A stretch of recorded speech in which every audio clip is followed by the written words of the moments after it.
Hello and welcome to the Tesla Tips and Tricks podcast. This is Rod Stuckey here with me, Tori Hornsby. Tori, how's it going? Going great. How are you? I'm doing awesome, thanks.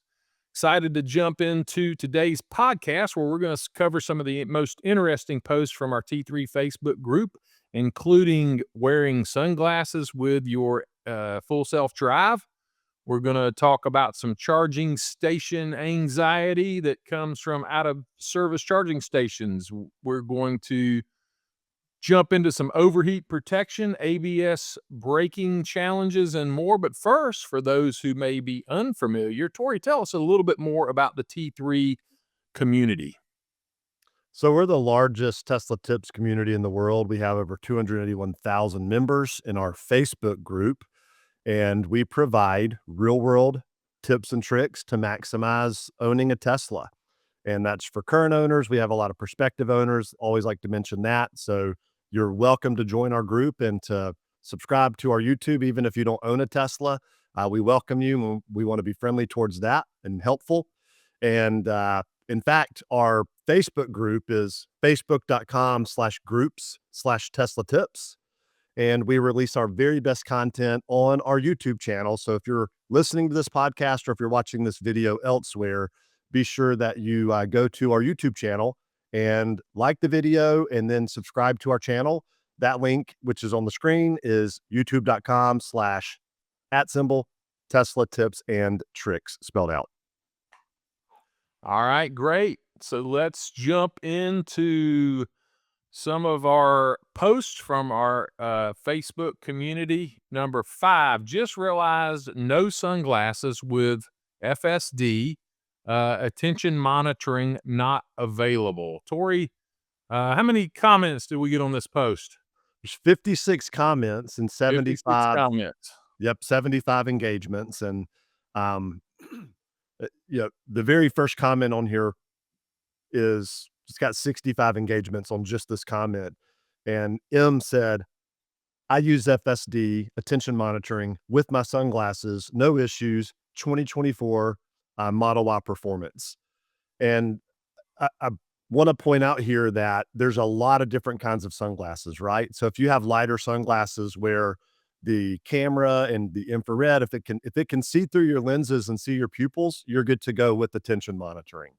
And for those who don't know, starting in 2021, all models since then have a cabin camera that's it's not recording for tracking. Tesla doesn't, they're not trying to record what you're doing in your car. It's just used for monitoring your pupils and where you're looking. And a lot of people find this very annoying because if you have the attention monitoring system, if you look down at the screen to change a song or do something for more than 2 seconds, it's burp, burp. You pay attention to the road, pay attention to the road. If you're holding your phone and look down, it might even be faster than 2 seconds. It's like it can pick up that you're holding your phone. And that is very annoying. So what happens with certain types of sunglasses or even bifocals or transition lenses, if the camera's having trouble seeing your pupils and where they're pointed, then it will alert you and say, watch the road, buddy.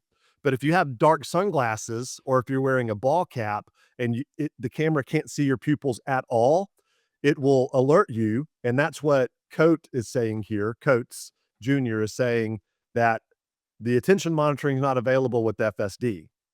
Well, it actually, FSD is still available. The attention monitoring is not. And so Tom has a comment here that says they updated this during Christmas so you can use your sunglasses with full self-driving. And what that does, Scott Kelly says the same thing. 6 or 8 months ago, I use sunglasses with mine every day. And what happens here is that it says attention monitoring is not available, and you just have to give it forced feedback on the steering wheel every once in a while if it doesn't pick up that your hands are on the wheel. So it will still work without attention monitoring if you have dark sunglasses, but you have to tug the steering wheel or move the steering wheel a little bit every so often, or just keep your hand on the steering wheel and it will sense that there's weight on the steering wheel and then it will continue to work without even alerting you. People understanding the engineering behind if I keep my hand on here and there's weight on the steering wheel, it will know that I'm paying attention have done stuff like putting weights on the steering wheel or putting a water. I've seen people like half water bottle and they like fold it around the opening of the steering wheel. The car can sense that. So that doesn't work as like this anti-nag way of doing things. So just be mindful of that. Um, and I'm going to read Andrew's comment and then I'm going to say why this is a bad idea. So Andrew says FSD is better with sunglasses because you can look down and use your phone and it doesn't see where your eyes are looking. Occasionally you will need to nudge the steering wheel, but it's way better overall. Well, uh, not advised, right?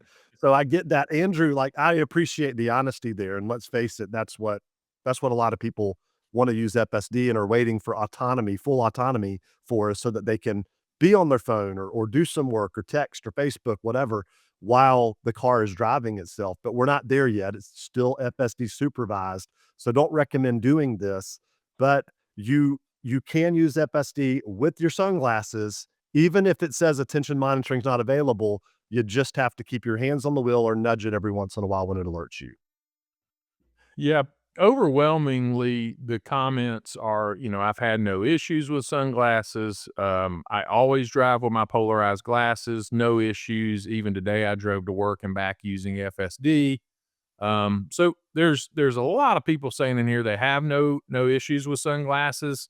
Some other interesting comments are talking about hats. Brad says works fine with sunglasses. Hats can get in the way though, so I tip mine a little bit or take it off. It's interesting. I have transition lenses, and my particular transition lenses don't transition in a car for whatever reason. It's kind of annoying. I can tell Um, you why, but I don't wanna interrupt you, but I'll tell you why. no, I well, I've had it explained to me, but yeah, I do notice on occasion, 90% of the time, mine works great, but I've had on occasion where mine is just getting a little bit cuckoo and annoying, and it does have I'm a ball cap wearer, and I tend to tip my cap down really low. So yeah, I'm kinda interested to try the baseball hat thing, but, So all in you wear all, there's a lot of people here that most people here are saying they wear sunglasses and don't have any problems here, so you wear your hat like a Georgia boy, even though yeah. you now live in Florida. I guess Florida boys wear it that way too. I have spent a lot of time and have family in Florida, so Yes, I do. but and they can't be flat, no flat bills, although that's kinda cool sometimes, but, you curve it. You don't have the fish hook on the bill, right? No, no. So I've done oh, what's that? Sorry. So, your transition sunglasses, newer cars have UV blocking built into like a tint. It's not a dark tint, but it blocks UV rays from the windshield and the side windows as well. So your transition glasses, they activate based off of how much UV they're receiving. So it's not just a light thing, it's UV. That's why you could be inside in a brighter room and your glasses don't transition. But when you're outside, it picks up the UV rays from the sun, which are blocked by the windshield, hence no bueno on your transition transition classes. lenses, yeah. Hey, the Well, things you learn in a Tesla yeah. Tips and Tricks podcast, right? That's right, that's right. And just kind of a reminder here that FSD attention monitoring, this is not necessarily a Tesla thing. In most countries, this is a regulation. This is a being in compliance. I think we're on a journey here. We're all everyone listening to this podcast, everyone using FSD is on the forefront of autonomous driving where we're headed to full blown robo taxi one day. And so, it's annoying a little bit sometimes, but I try to remind myself that, one day, if we keep being a part of this development process, research and development and continual improvement, one day we will be able to maybe just sit in the passenger seat of our own car and play on our phone if we so choose, and it be done safely, of course. So, that's just my kind of thing I remind myself when I'm getting nagged a little bit too much. It's part of the process. So, Yep.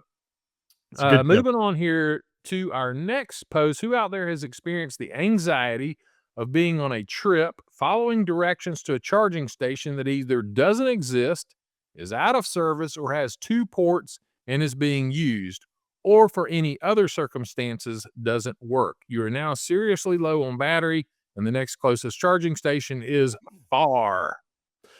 I know that people will say this should never happen. And I think that those people live in metro cities or big cities They because also say you should have never ran out of gas in your car when pretty much most of us have at some point in our lifetime. that's, yes, exactly.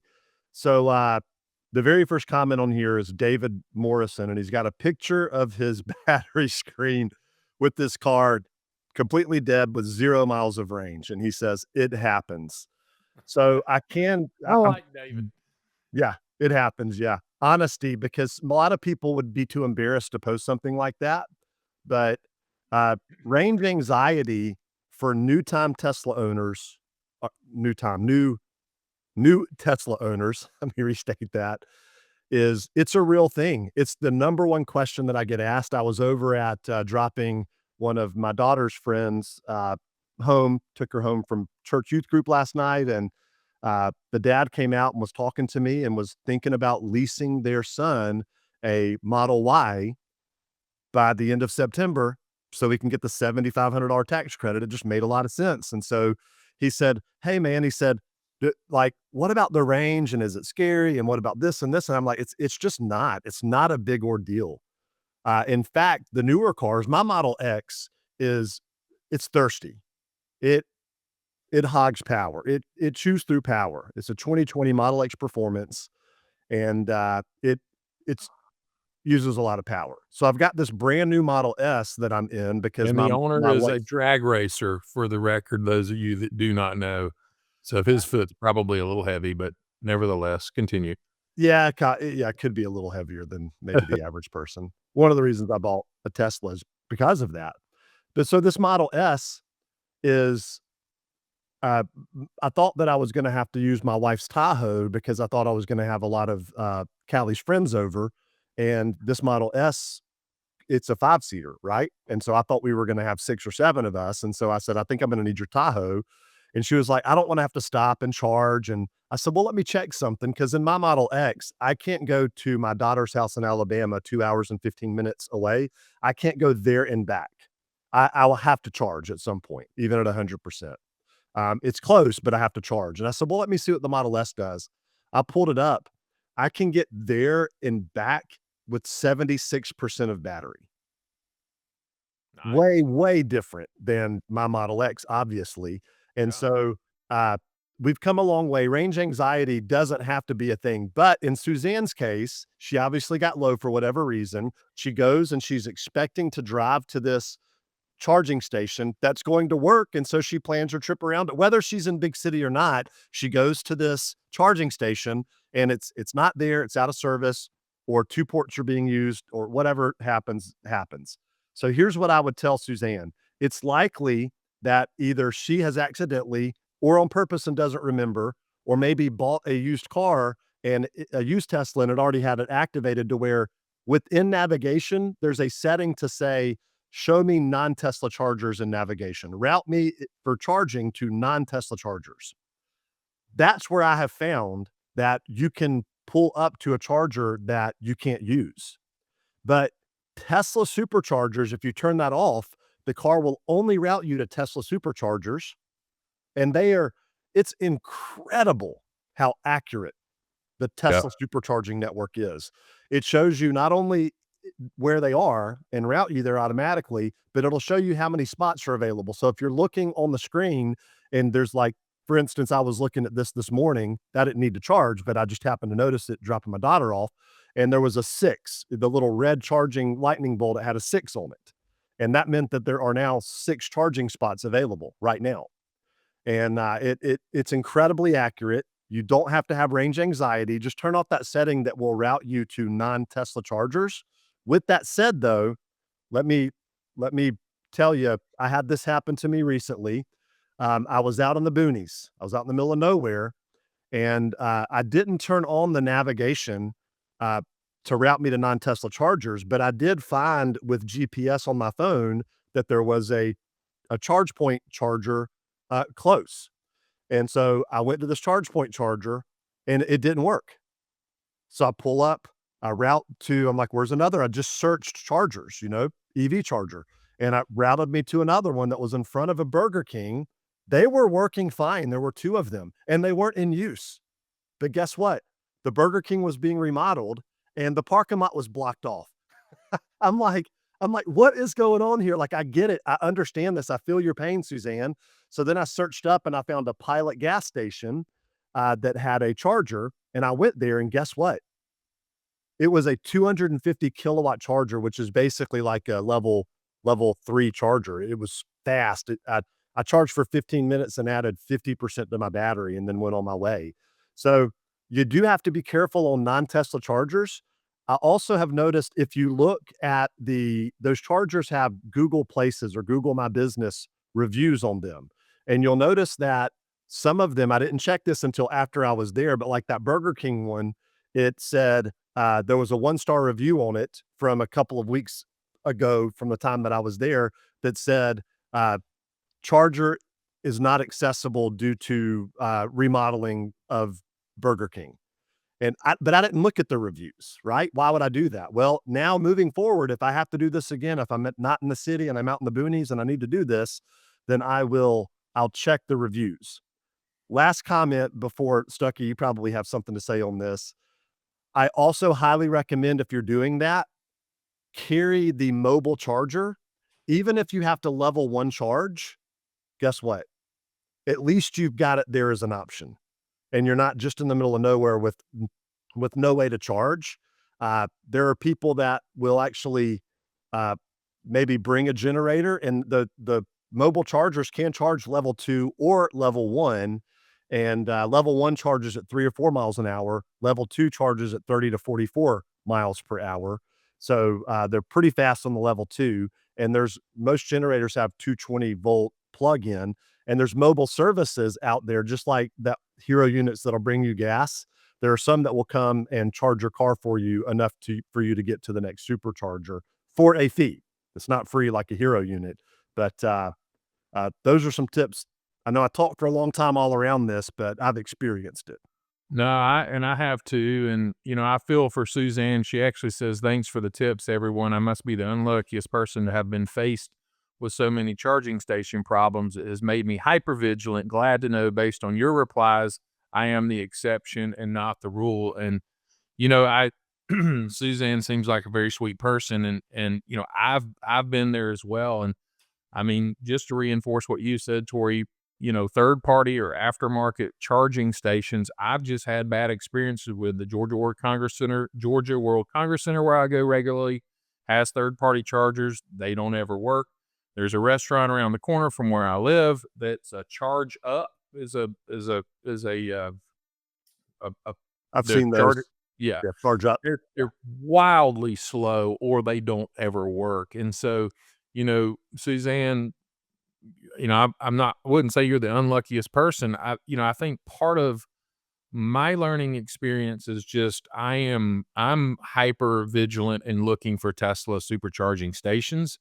I've always had great luck with them. There is a comment here from Dan Thompson who said I got to a supercharging station and the entire thing was down. So I'm sure there are exceptions. I've had great luck with Tesla superchargers.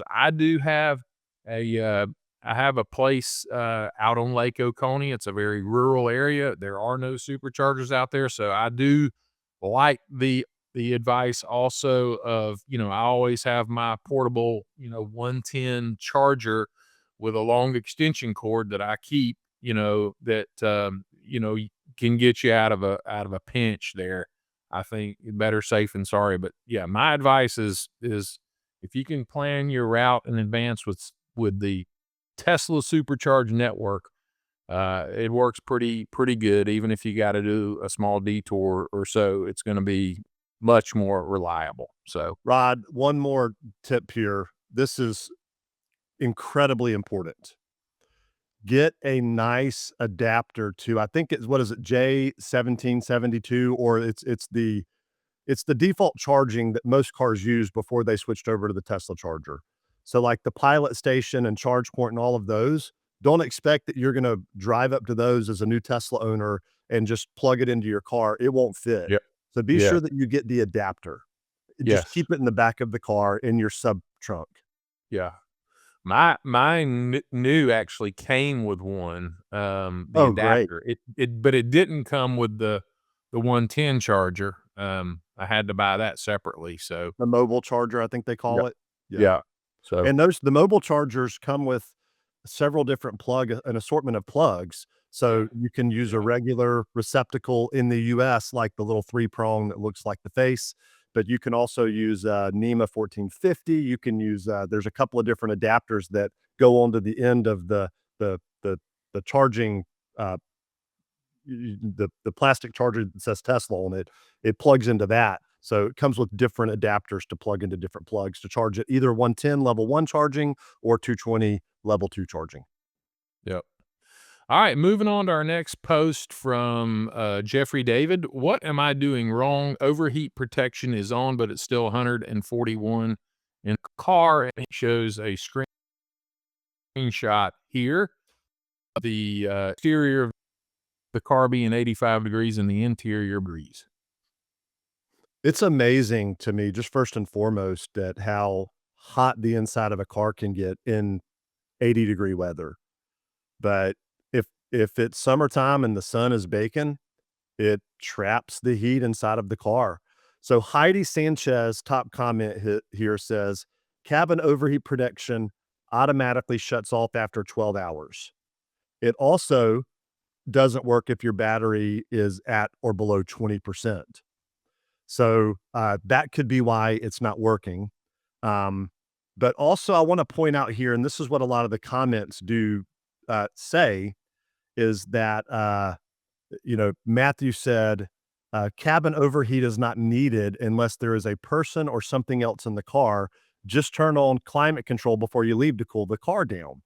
And so let's talk about that for a second. Unless there's something or someone in the car. So there's a couple of modes if you have an animal or a person in the car, there's a couple of modes that are better than cabin overheat. And the first is dog mode. We've done videos on dog mode. It puts a nice message on the screen that says, it shows the temperature and says, hey, my owner will return shortly. Don't worry. This is climate controlled. The temperature in here is 71 degrees. And it shows that on the screen so nobody freaks out when they see a dog in the car with the windows rolled up. I love that. And when I've gotten out of the car at like the grocery store or running somewhere, my daughter's in the car, sometimes I'll turn on dog mode just because she loves that message. It feels a little insensitive to do that, honestly. I put it on dog mode for my daughter. So the other mode that you can put it on is camp mode. Now, here's the difference between dog mode and camp mode. With camp mode, there is no message. With camp mode, the car still stays on with radio working and everything. And so I've now moved to doing that because my daughter is typically listening to music on the radio. And so she wants to use the radio or play some of the games on the screen. You put it on camp mode, everything in the car works. The AC is on or the heat is on, and somebody's in the car and it's good to go. So dog mode and camp mode work. They continue to work as you leave the car. Now with cabin overheat protection, it doesn't work when you leave the car. It works when the inside of the car reaches a certain temperature that you set, which you could set it at, he had it set to 141, or actually, I don't know what he had it set to. Let me see. You can set it to a different temperature. He just says it's on, but like you can set it to activate at 120 or 110. And the reason that you would do that, the difference here is, so like I'm a musician, and if I had my acoustic guitar in the car, I might say when the car hits 110, turn on cabin overheat protection. And that would keep the car at least reasonably cool to where it's not going to damage the guitar if it does get that hot. So maybe it's a cooler day, but I'm just worried about the sun getting on the car and trapping the heat inside, that kind of greenhouse effect. Yep. And so I would activate it at that point. However, Some people believe that the overheat protection is for the protection of the interior of the car. It's not. The owner's manual reflects this. Elon Musk has said as much, that the car is not going to overheat. Like, the computer isn't gonna stop working because it got to 150 in the car. It's not for protecting the inside of the car, it's for you to turn on if there is something in the car that you want to protect. Does that make Yeah. sense? Yeah. Yeah, I mean, I actually just looked because I always, I go to climate and I turn on my air before I get in anytime. That's just even if it's in my garage or and Me I too. just noticed I'm looking here and I kind of you got to scroll down. It's below the fold on my app, but I see now cabin overheat protection. I actually had it turned off, and I'm in South Florida, Mine's on. and I've seen it 140, in my car when I'm go to turn it on. Um, It's not I gonna mean, damage anything in the car. That's right, the main point. and I don't my car, there's nothing in it, 0. I mean, there's nothing in there, maybe a set of golf clubs in the back or something, but I like the idea. I just turn cabin overheat protection on. I can choose approximate activation temperature, 90, 95, or 100. So I just Oh, there set you mine go. on 100 just because I don't know. I just don't want it to be more than 100 in my car.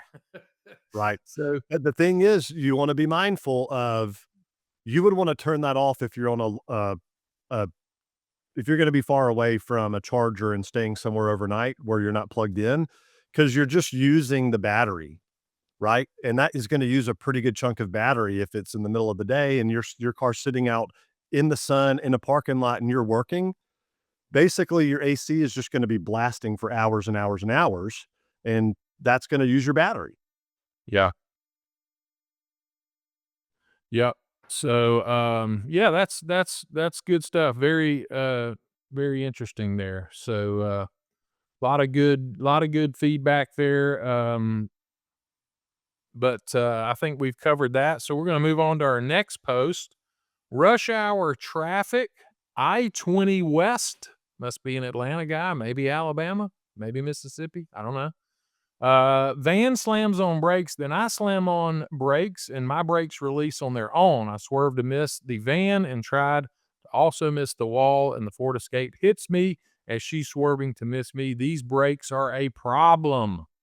Tori, I think you put a comment in here. You may have some good feedback here.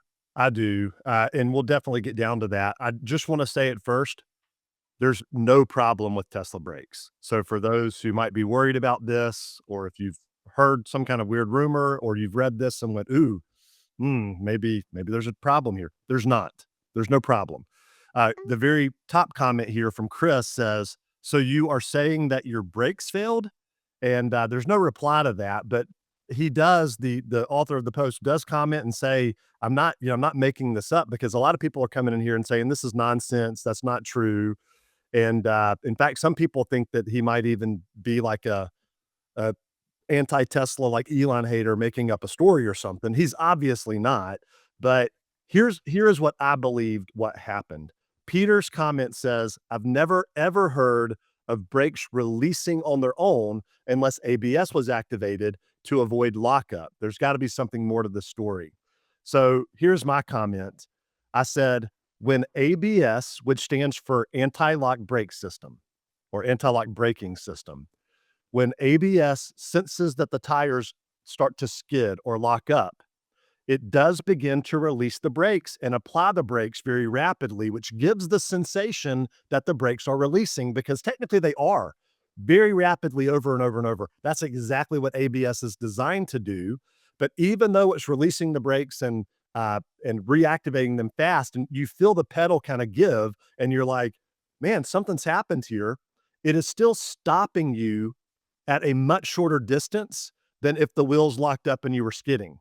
I think most people know that, uh, if you start skidding, you're not stopping. Like, you're barely reducing when you're skidding, you're barely reducing your speed. And so Yeah. ABS just goes, when it senses the skid, it releases and locks them again, releases and brakes again, releases and brakes again, and stops you at a much shorter distance. So what I imagine happened here with Key is he's in rush hour traffic, I-20 West.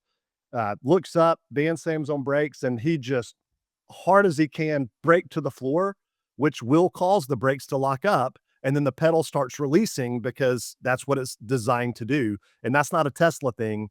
That's every ABS system in the world. That's what they do. Yeah. Yep. And then there's quite a few comments here, so I won't beat a dead horse here, but, that seems to be the, 63 comments, and there seems to be a pretty common consensus that, most likely this was, a situation where ABS kicked in, and I think the point you made that's important to understand is while it may feel like your brakes disengaged and failed you, that was a much better outcome than had your brakes locked up and you begin to slide. So, And um, to be clear here, um, because people might think FSD and it could control the brakes. So the brakes are mechanical, and meaning when you have your foot on the brake, FSD can't release the brakes for you. It can apply the brakes in a similar way like you can by pushing the pedal, but FSD can't override and go, "Oh, we're gonna remove your ability to brake here. You're braking too hard, I'm gonna stop you from braking." The car cannot do that in no way, shape, form, or fashion. yeah. Yeah. The owner, he comments again that he's had many cars with ABS and a few near misses and never experienced my brakes releasing like they did. Um, so anyway, he seems to think it was out of the norm, but otherwise, no one else has had any experience like this. So unfortunate. Hope everybody's okay. Hope the car's not damaged too bad. So, but nevertheless, ABS can make things feel quite different when they activate. So, last kind of a fun or interesting comment here. We'll finish with lost a credit card in the space underneath the phone charger. Any tips for getting into that space? The best comment here, and it seems like a joke, but Tim Kaiser says, "Have you tried punching the accelerator?" And then he notes at the end of that, genuine response. And Chrissy below him says, "Tim is correct. The same thing happened to me, and it slid back out when I accelerated quickly." And so I I'm in this Model S, and I've had this that I'm waiting on parts for my Model X. The CV axles are making some clicking noise, and so I've had this for over a week at this point. Well, I opened up my container of gum. This is a few days ago, and I dropped a piece of gum, and somehow, like, it bounced on top of the steering wheel and went down into the corner of where the steering wheel is. And I couldn't get it. Like, I couldn't reach in there and get it out. I had a pen I was trying to get, and so I was like, "Ah, I'll vacuum it out, or they'll vacuum it out, whatever, we'll get to it later." Had to go on.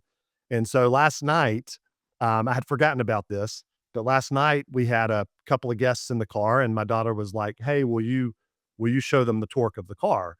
And so I was on a side road, slowed down to 10 miles an hour, and you punched it. And if you start from a dead stop, you feel the torque. But where it punches the most, I'm telling you, is if you have it on insane mode or ludicrous mode, when you're doing 10, 15 miles an hour and you're letting it regen brake and then you kick it, it you really feel the kick. And so I did that, and all of a sudden, this piece of gum is in my lap, and I'm like, "What just happened? Where did this piece of gum come from?" Wasn't chewed, it's kinda covered with a candy shell, so wasn't sticky or anything, and I'm like, "Where did this piece of gum come from?" And then I remembered that I had dropped it in there, so I think that this is a legit answer, and probably the best way to get it out, is to slow down, regen to 10 miles an hour, regen braking, and then punch it. Try that a few times. However, if it still doesn't come out, somebody mentions using a coat hanger. I think that that would be dangerous here because there's not a big gap between the bottom of the charger and the cubby slide that slides back. You'd probably damage something if you tried to get in there with the coat hanger, but Well, he does say, the coat hanger response from Corwin, he says, "Open both clip panels by the feet under the center console. You will see it with a flashlight. Try using a coat hanger to fish it out." So I don't know how do you open both clip panels by the oh, feet under wow. the center Yeah. console, but he did, give a little bit more, insight there, and then also Prince Yeah, that's what I was said about to that, go. Yeah. he took the panels apart to get it out, took him about an hour, so no further details on how to do that, but there's a couple of people that went to, a little bit more, technical, you know. Yeah. Yeah, Prince says that it was a pain and says Yeah. better off just canceling that card and requesting a replacement, to be Yeah. honest. But I don't know. I have dropped my key card, one of my extra key cards. It's a black key card. I have black carpet, and it's gone in between the seat and the center console, and I cannot find it and see it. And it's really not hurting anything. And I know I should just be able to ignore it, but it's really driving me crazy. So this post has inspired me to and you mentioned to me like moving my seat all the way forward, moving my seat all the way backward, flashlights, coat hangers. I'm re-inspired. I'm going after it. I'll report back, but I'm going after it. Mark Musson here has a picture of the actual panel, like the side panels and the top piece. And this is a good comment. It says it's only held on by clips. Here's what it looks like taken off. All you got to do is be careful, pull from the sides first, then go by the charging pad. Highly recommend you watch a YouTube video of somebody doing this so that you know how to pull it off and how to be careful doing it. Because this is plastic. And if you go yanking on it the wrong way, you can break it. Uh-oh. There's a new Tesla tips how to video for you there, Tori. We'll have to look at that for sure. I see it in your future. All right. Well, there you have it. There are 5 posts from our Tesla Tips and Tricks Facebook group that we've covered today. Want to thank everybody for listening and watching. Tori, any parting comments before we wrap this thing up? Yeah, we're really putting a big push on our YouTube channel. So if you haven't already, again, please go to youtube.com/at Tesla Tips and Tricks. You'll notice our logo that you can see on this video up here will be the profile picture. Please go and subscribe there. And we're putting the best content out there and even taking these bigger videos like this and putting them into smaller videos so that you can search for just a particular issue or not have to watch this whole video to get to the place of, like, for instance, your key card slid there.